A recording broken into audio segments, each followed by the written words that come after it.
পদার্থ আমাদের চারপাশে যা কিছু আমরা দেখে থাকি সমস্ত জিনিসগুলোই পদার্থ হিসেবে আমাদের কাছে পরিচিত। এক এক পদার্থ এক এক রকম হয়। ক্ষুদ্র থেকে বৃহৎ বিভিন্ন আকৃতির পদার্থ আমরা দেখে থাকি। কোনো পদার্থ তরল রূপে দেখি, কোনো পদার্থ কঠিন রূপে দেখি, কোনো পদার্থ বায়বীয় রূপে দেখি।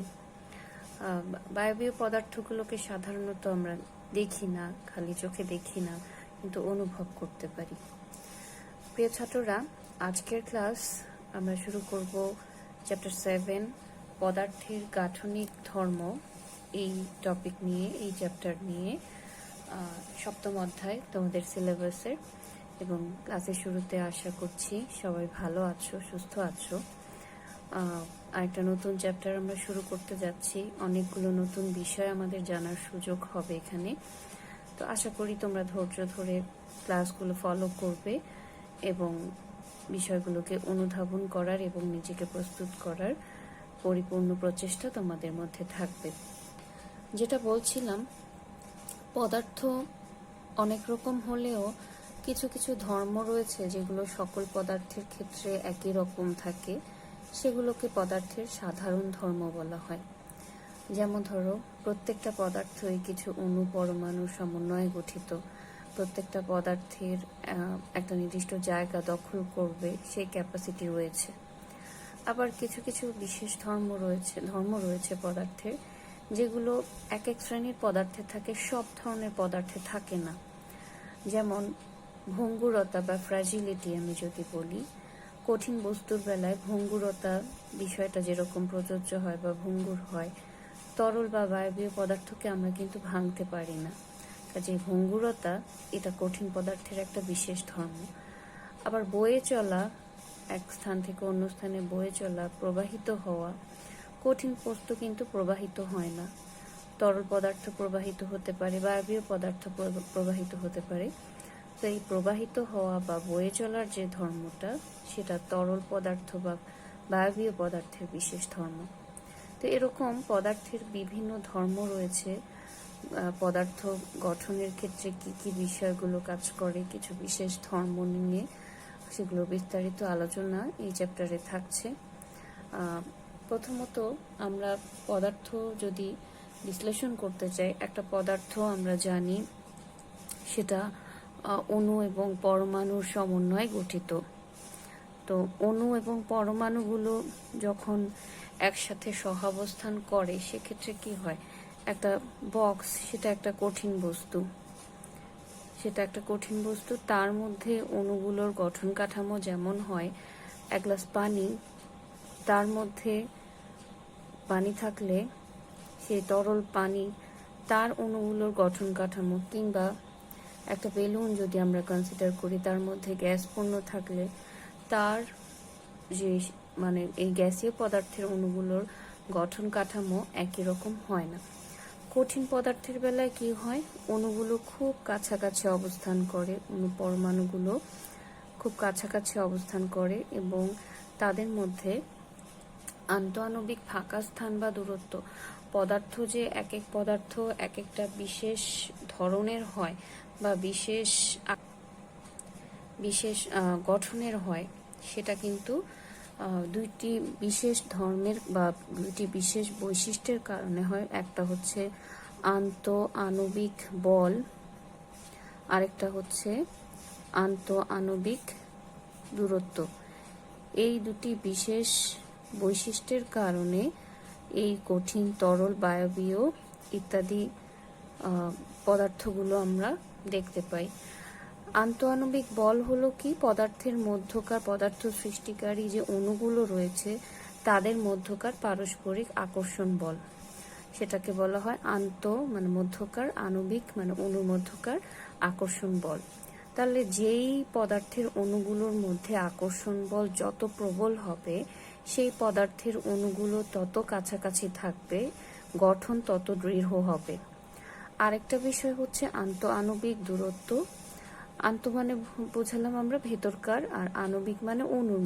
তাহলে অণুর ভেতরকার বা অণুর মধ্যকার দূরত্ব, একটা অণুর থেকে আরেকটা অণুর দূরত্ব যেটা, সেই দূরত্বটাকে বলা হচ্ছে আন্তঃআণবিক দূরত্ব। আর দুইটা টার্ম কিন্তু পরস্পরকে কন্ট্রাডিক্ট করে, অর্থাৎ আন্তঃআণবিক বল যদি বেশি হয় কোনো পদার্থের, সেই পদার্থের ক্ষেত্রে আন্তঃআণবিক দূরত্ব অবশ্যই কম হবে। আর কোনো পদার্থের ক্ষেত্রে এই দূরত্ব যদি বেশি হয় তাহলে আন্তঃআণবিক বলটা কম হবে। যেমন কঠিন বস্তুর বেলায় আমরা যদি বলি, কঠিন বস্তুর অণুগুলো এত বেশি কাছাকাছি থাকে, তাদের মধ্যকার আন্তঃআণবিক বল অনেক বেশি প্রবল। আন্তঃআণবিক বল সবচেয়ে বেশি হয় কঠিন বস্তুর বেলায়, অনেক বেশি প্রবল। আন্তঃআণবিক বল অনেক বেশি থাকার কারণে অণুগুলোর মধ্যে আকর্ষণ শক্তি প্রবল হয় এবং অণুগুলো কাছাকাছি থাকে, ফলে তাদের মধ্যে দূরত্বটা কম হয়। তাহলে আন্তঃআণবিক দূরত্ব কঠিন বস্তুর বেলায় হয় কম, কিন্তু আন্তঃআণবিক বল প্রচণ্ড থাকে। এই আন্তঃআণবিক বলের কারণে অণুগুলো ঘন সন্নিবিষ্ট হয়ে থাকে, ফলে কঠিন পদার্থ একটা নির্দিষ্ট আকৃতি বা নির্দিষ্ট আকার নিয়ে অবস্থান করে, সেটা আমরা কঠিন পদার্থের বেলায় বলতে পারি। আবার আন্তঃআণবিক বল অণুর বিভিন্ন গতি দ্বারা প্রভাবিত হয়। বলছি, আন্তঃআণবিক যে বল সেটা অণুর বিভিন্ন গতি দ্বারা প্রভাবিত হয়। অণুর গতি বলতে আমরা কি বুঝি? এই যে অণুর সমন্বয়ে পদার্থটা গঠিত, আমি যদি একটা পদার্থ স্থির অবস্থায় আছে তার মধ্যে তাপ প্রয়োগ করি, তাপমাত্রা বাড়িয়ে দেই, অর্থাৎ এক্সট্রা শক্তি তাকে প্রয়োগ করি, সেক্ষেত্রে অণুগুলো কিন্তু যে অবস্থায় ছিল সে অবস্থায় থাকে না। এক্সট্রা শক্তি গেইন করার কারণে কিছু পরিবর্তন তার মধ্যে পরিলক্ষিত হয়। সো আন্তঃআণবিক বল অণু বিভিন্ন গতি দ্বারা প্রভাবিত হয়। এই বিভিন্ন গতিগুলো বলতে কি বুঝি আমরা? সেটা হতে পারে, একটা হতে পারে স্থানান্তর গতি, দ্বিতীয়ত হতে পারে ঘূর্ণন গতি, তৃতীয়ত হতে পারে ঘূর্ণন গতি এবং তৃতীয়ত হতে পারে কম্পন গতি। এখন একটা পদার্থ স্বাভাবিক অবস্থায় আছে, তার জন্য এই গতিগুলো কিন্তু সেভাবে অ্যাক্টিভ নয়, কিন্তু সেই পদার্থে যদি আমি এক্সট্রা শক্তি অ্যাপ্লাই করি, যেমন ধরো তাপমাত্রা বাড়িয়ে দিলাম, তাহলে তার মধ্যে অণুগুলোর মধ্যে কম্পন বৃদ্ধি পাবে, তার জায়গায় থেকেও অণুগুলো কাঁপতে থাকলে অণুগুলো এক জায়গা থেকে আরেক জায়গায় শক্তি যত বেশি পাবে, স্থানান্তর হওয়ার তার প্রবাবিলিটি বা সম্ভাবনা বেশি হবে। আবার অণুগুলো বিভিন্ন সময় ঘূর্ণন গতিতেও ঘুরতে থাকে বা আবর্তন করতে থাকে। তাহলে এই ব্যাপারগুলো যখন হয়, তখন আন্তঃআণবিক বল কিন্তু আগে যা ছিল, অর্থাৎ বাইরের কোনো শক্তি প্রোভাইড করার আগে যা ছিল সেরকম থাকবে না, পরিবর্তিত হবে। অর্থাৎ একটা কঠিন বস্তু, তাকে যদি আমি তাপ প্রয়োগ করি, যথেষ্ট পরিমাণ তাপ প্রয়োগ করি, যদিও কঠিন বস্তু এত বেশি ঘন সন্নিবিষ্ট থাকে, সাধারণত খুব অল্প তাপমাত্রায় কঠিন বস্তুর গাঠনিক কাঠামোতে খুব একটা পরিবর্তন হয় না, কিন্তু তাপমাত্রা যখন অনেক বাড়ানো হয় তখন কঠিন বস্তুর অণুগুলো যথেষ্ট পরিমাণ শক্তি লাভ করে এবং তার ক্ষেত্রে অণুগুলো স্থানান্তর গতি, ঘূর্ণন গতি, কম্পন গতি এই ধরনের গতিগুলো প্রদর্শন করে এবং এই গতিগুলোর কারণে অণুগুলোর মধ্যে আন্তঃআণবিক বল প্রশমিত হয় বা হ্রাস পায়। আন্তঃআণবিক বল কমে যাওয়া মানে অণুগুলোর মধ্যকার আন্তঃআণবিক দূরত্ব বেড়ে যাবে এবং কঠিন বস্তুটি তরল বস্তুতে পরিণত হবে।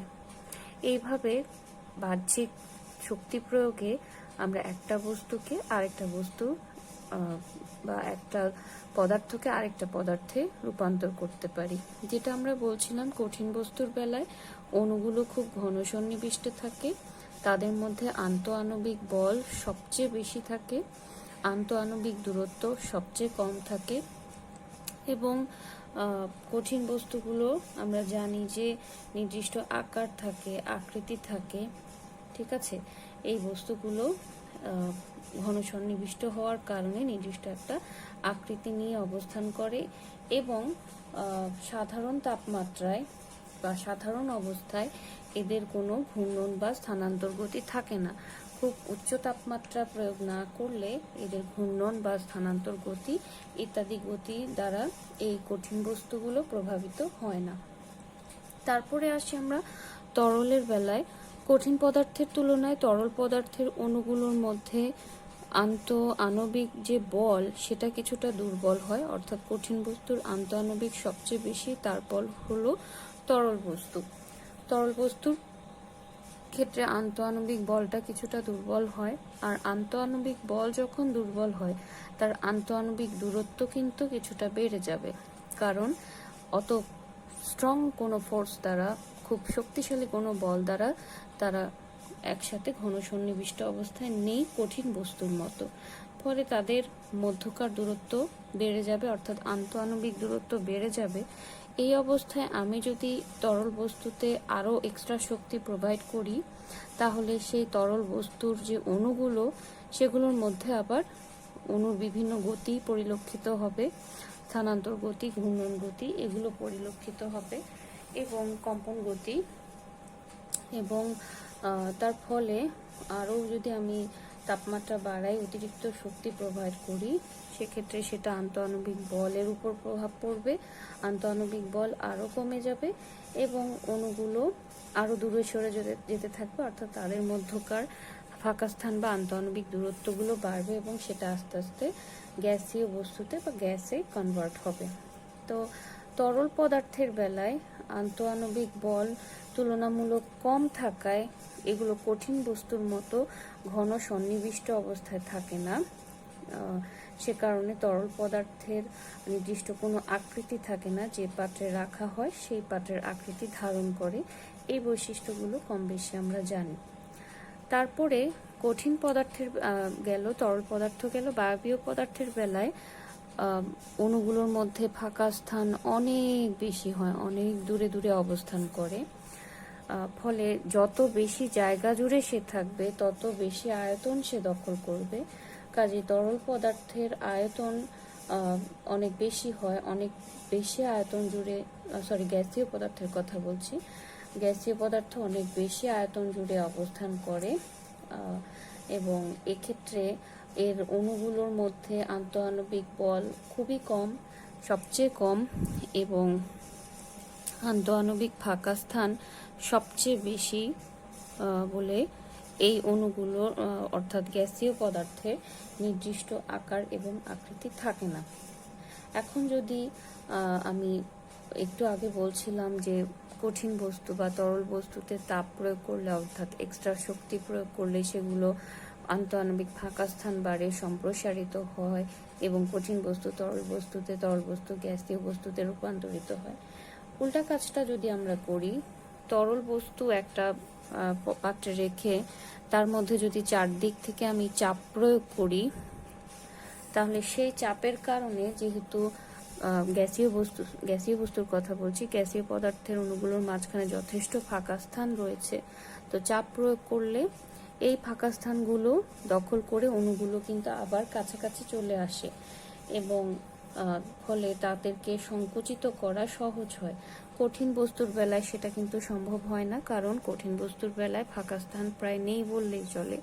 তরল বস্তুর বেলায়ও সংকোচনটা খুবই কম হয়, কারণ তরল বস্তুতেও তেমন ফাঁকা স্থান থাকে না, কিন্তু গ্যাসীয় বস্তুতে অনেক পরিমাণ ফাঁকা স্থান থাকায় যখন চারদিক থেকে আমি একে চাপ প্রয়োগ করি, তখন এর মধ্যে ব্যাপক পরিমাণ সংকোচন হয়, সংকুচিত হয়ে পদার্থের যে গঠন সেটারও পরিবর্তন হয়।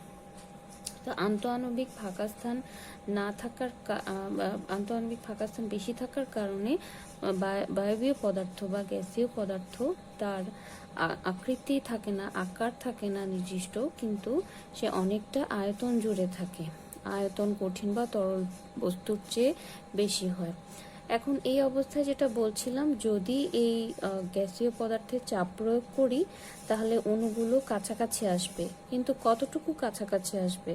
কাছাকাছি আসতে আসতে অণুগুলো কাছাকাছি নিয়ে আসতে আসতে যদি এতটুকু রেঞ্জে আমি নিয়ে আসি যে অণুগুলোর মধ্যকার দূরত্ব অনেক বেশি হ্রাস পায় এবং যে চার্জ জাতীয় নিউক্লিয়াসগুলো বা অ্যাটমগুলো কাছাকাছি আসে, যেমন পজিটিভ নিউক্লিয়াসগুলো যদি কাছাকাছি আসতে আসতে এত বেশি কাছাকাছি আসে, তখন কিন্তু আবার এরা পরস্পরকে বিকর্ষণ করবে। এবং বিকর্ষণ হওয়া মানে কি, দূরে সরে যেতে চাওয়া। অর্থাৎ আমি যে কাছাকাছি আনবো অণুগুলোকে, তারও একটা রেঞ্জ রয়েছে, কতটুকু কাছাকাছি নিয়ে আসতে পারবো। সেই রেঞ্জের চেয়ে বেশি কাছাকাছি যদি তাদেরকে নিয়ে আসি, তারা আবার পরস্পরকে বিকর্ষণ করবে। এবং বিকর্ষণ করা মানে দূরে সরে যেতে চাওয়া। আর এই ক্ষেত্রে সিস্টেমের যে টোটাল স্থিতিশক্তি সেটা বৃদ্ধি পাবে। কেন সিস্টেমের স্থিতিশক্তি বৃদ্ধি পাবে? কারণ স্থিতিশক্তি আমরা জানি যে স্থির অবস্থার শক্তি, বা যে অবস্থা কোনো পদার্থের অবস্থানের জন্য তার মধ্যে সঞ্চিত শক্তি। তো স্থির অবস্থায় যখন আছে, তার জন্য যে শক্তির প্রয়োজন হয়, এরা যখন বিক্ষিপ্ত হয়ে যাচ্ছে, তাহলে তাদের জায়গায় স্থির রাখতে আমার আরো বেশি শক্তি প্রয়োগ করতে হবে, আরো বেশি শক্তি প্রয়োজন। সে কারণে যখন সিস্টেমে আমি চাপ প্রয়োগ করছি, সিস্টেম বলতে বোঝায় যে বিষয়টা নিয়ে আমি এক্সপেরিমেন্ট করছি, যেমন গ্যাসীয় বস্তু নিয়ে যখন এক্সপেরিমেন্ট করছি, গ্যাসীয় বস্তুটাই আমার সিস্টেম। তো এই সিস্টেমে যখন চাপ প্রয়োগ করলাম, অণুগুলো এত বেশি কাছাকাছি আসলো যে তাদের মধ্যে বিকর্ষণ হয়ে তারা দূরে সরে যেতে চাইবে, আর সেক্ষেত্রে তাদের স্থিতিশক্তিটা বৃদ্ধি পাবে বা বাড়বে।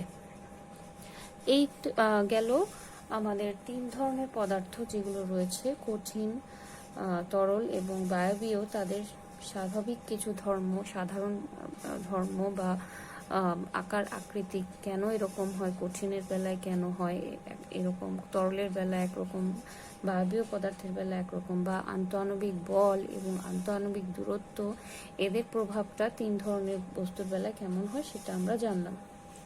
এরপরে আমরা যেটা জানবো, পদার্থের বন্ধন সম্পর্কে জানবো।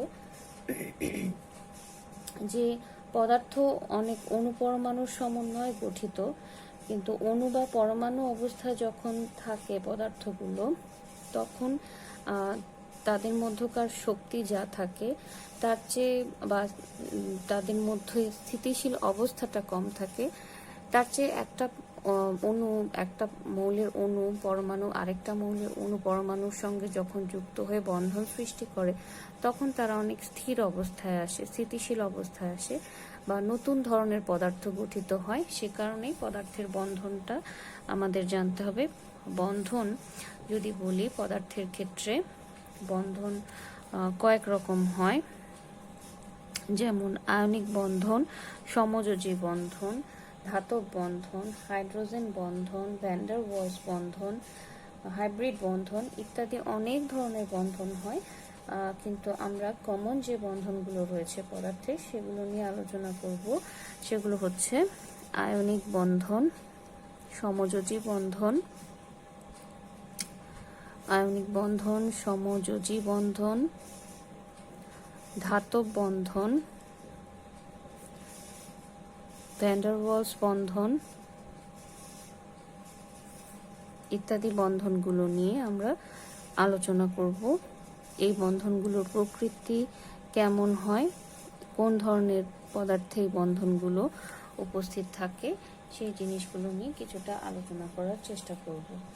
এখন পদার্থ বন্ধন সৃষ্টি করার কারণ কি? নিশ্চয়ই কোনো একটা কারণ তো হচ্ছে বিভিন্ন পদার্থের সমন্বয়ে নতুন পদার্থ সৃষ্টি, বা বিভিন্ন মৌলের সমন্বয়ে নতুন পদার্থ সৃষ্টি, সেটা একটা কারণ। এছাড়াও আর কি বিশেষ কারণ রয়েছে যে পদার্থগুলোর মধ্যে বন্ধন সৃষ্টি করবে? যে একটা আকর্ষণ শক্তি পদার্থের পরমাণুগুলোর মধ্যে বিরাজ করে, সেই আকর্ষণ শক্তির কারণে যখন পদার্থের পরমাণুগুলো পরস্পর যুক্ত হয়ে অণু গঠন করে, তখন সেটাকে বলা হয় তাদের পারমাণবিক বন্ধন। অর্থাৎ পরমাণুগুলো যুক্ত হয়ে অণু যখন গঠন করছে, তখন তাকে বলা হচ্ছে পারমাণবিক বন্ধন। এখন এই বন্ধন সৃষ্টি করার কারণ কি? মৌল যখন পরমাণু অবস্থায় থাকে, তখন কিন্তু সেটা অস্থিতিশীল অবস্থায় থাকে, এখন কোনো কিছু যদি অস্থিতিশীল থাকে তাহলে তাকে স্থির রাখতে আমার প্রচুর পরিমাণ শক্তি প্রয়োগ করতে হবে, অর্থাৎ স্থিতিশক্তি অনেক বেশি প্রয়োজন। কিন্তু পদার্থ আমি একাধিক পরমাণুর সমন্বয়ে যখন অণু গঠন করছি তখন কিন্তু সেই পরমাণুগুলো স্থিতিশীল অবস্থায় আসে। শুধু পরমাণু অবস্থায় যখন পদার্থগুলো বিরাজ করছে তখন সেগুলো অতটা স্থিতিশীল নয়। ফলে স্থিতিশীল না হওয়ার কারণে তাকে স্থির রাখার জন্য আমার স্থিতিশক্তি ব্যয় হয় বেশি, শক্তির প্রয়োজন হয় বেশি, স্থিতিশক্তি বেশি। কিন্তু যখন পরমাণু মিলে অণু গঠন করলো, অর্থাৎ বন্ধনে আবদ্ধ হলো, অণু গঠন করা মানে বন্ধনে আবদ্ধ হওয়া, তখন সেটা পরমাণু অবস্থার চেয়ে স্থিতিশীল হয় এবং সেক্ষেত্রে স্থিতিশক্তি, যেহেতু সে স্থিতিশীল হয়, কাজে স্থিতিশক্তি কম হয় বা হ্রাস পায়। এজন্য বন্ধনের ক্ষেত্রে স্থিতিশক্তি কম লাগে। সে কারণে মুক্ত অবস্থার চেয়ে বন্ধন অবস্থাটা অনেক বেশি স্থায়ী হয়, কারণ বন্ধনে যতক্ষণ আবদ্ধ আছে তার ক্ষেত্রে শক্তি প্রোভাইড করতে হচ্ছে কম, শক্তির প্রয়োজন হয় কম। সে কারণে মুক্ত অবস্থার চেয়ে বন্ধন অবস্থা অধিকতর স্থায়ী হয়। এজন্য পরমাণুগুলো বন্ধনে যুক্ত হয়ে বিভিন্ন প্রকার বন্ধন তৈরি করে। আমরা আয়নিক বন্ধন নিয়ে প্রথমে আলোচনা যদি করতে চাই, আয়নিক বন্ধন মানে আয়ন সৃষ্টির মাধ্যমে বন্ধন, যেটা বলতে পারি যে আয়ন সৃষ্টির মাধ্যমে বন্ধন যখন একটি ধাতু পরমাণু আর একটি অধাতুর পরমাণু পরস্পর যে বন্ধনের মাধ্যমে যুক্ত হয় তাকে বলা হয় আয়নিক বন্ধন। যুক্ত হয় বলতে এমনি এমনি যুক্ত হয়ে যায় না। ধাতু যে পরমাণুগুলো রয়েছে তাদের ইলেকট্রন বিন্যাস বা ইলেকট্রন কাঠামো দেখলে আমরা দেখে থাকবো তাদের বাইরের শক্তি স্তরে ইলেকট্রনের সংখ্যা কম থাকে। সর্বশেষ শক্তি স্তরে ইলেকট্রনের সংখ্যা 1, 2, 3 এরকম থাকে সাধারণত।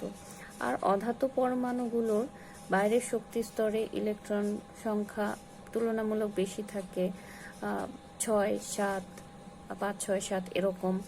এখন ধাতব পরমাণু যদি আমরা কনসিডার করি, যেমন সোডিয়াম একটি ধাতু, তার যে ইলেকট্রন সংখ্যা, তার যে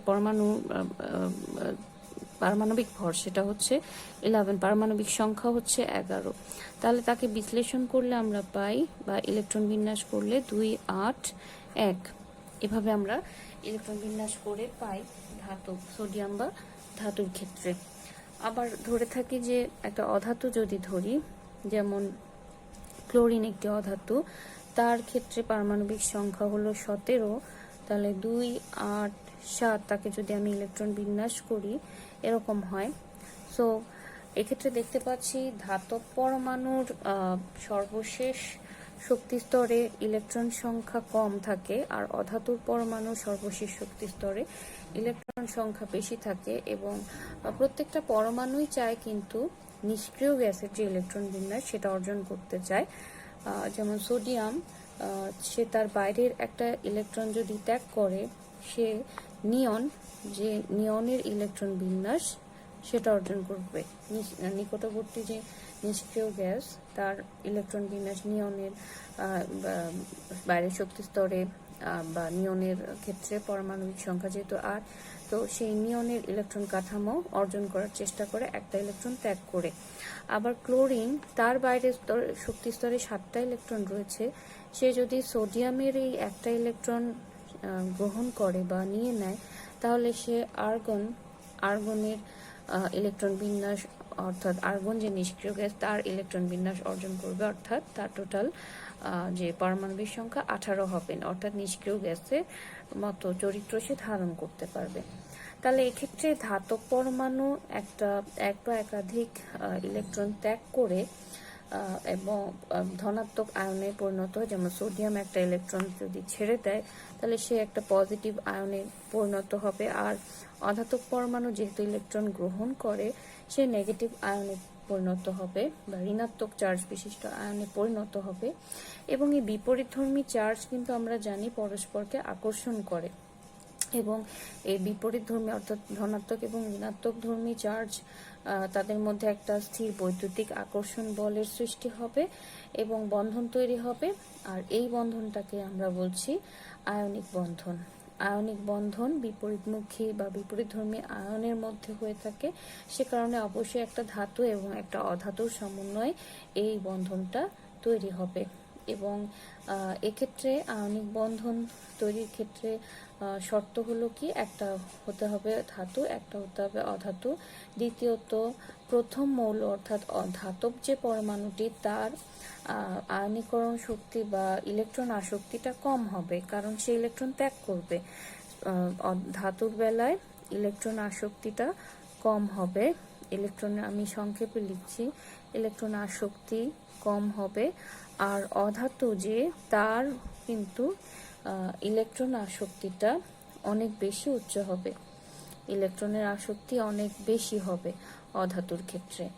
এবং তারা মিলে যে একটা ল্যাটিস ফর্ম করবে। ল্যাটিস বলতে কি বুঝি, একটা কাঠামো যখন কতগুলো পরমাণু সুশৃঙ্খলভাবে বিন্যস্ত হয় তখন সেটাকে একটা ল্যাটিস বলা হয়। যেমন সোডিয়াম আয়ন থাকলো, তার চারপাশে ক্লোরিন আয়নগুলো যখন সজ্জিত হবে, বিন্যস্ত হবে, সেটা একটা ল্যাটিস ফর্ম করবে। তো এরকম ল্যাটিস শক্তিটাও অনেক বেশি হয় আমার আয়নিক বন্ধনের বেলায়। আয়নিক বন্ধন আমরা বুঝলাম যে ধাতু অধাতুর মধ্যে হয়। তারপরে যদি আসি সমযোজী বন্ধন, সমযোজী বন্ধনের বেলায় কি হয়?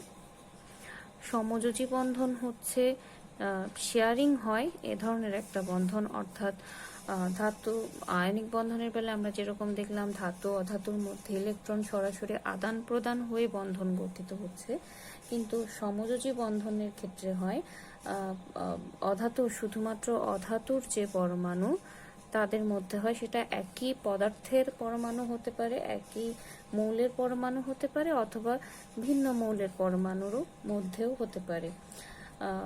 যেমন আমি যদি বলি হাইড্রোজেনের পারমাণবিক সংখ্যা 1, দুইটি হাইড্রোজেন মিলে যদি একটা অণু গঠন করে তাহলে একই মৌলের পরমাণু মিলে একটা অণু গঠন করলো। আবার যদি বলি পানি, সেক্ষেত্রে হাইড্রোজেন এবং অক্সিজেন দুটি ভিন্ন মৌলের পরমাণু, তারা মিলে একটি আলাদা পদার্থ গঠন করলো। তো সমযোজী বন্ধন একই মৌলের পরমাণু দিয়েও হতে পারে, ভিন্ন ধর্মী মৌলের পরমাণু দিয়েও হতে পারে, কিন্তু এক্ষেত্রে ইলেকট্রনের কোনো আদান প্রদান হয় না,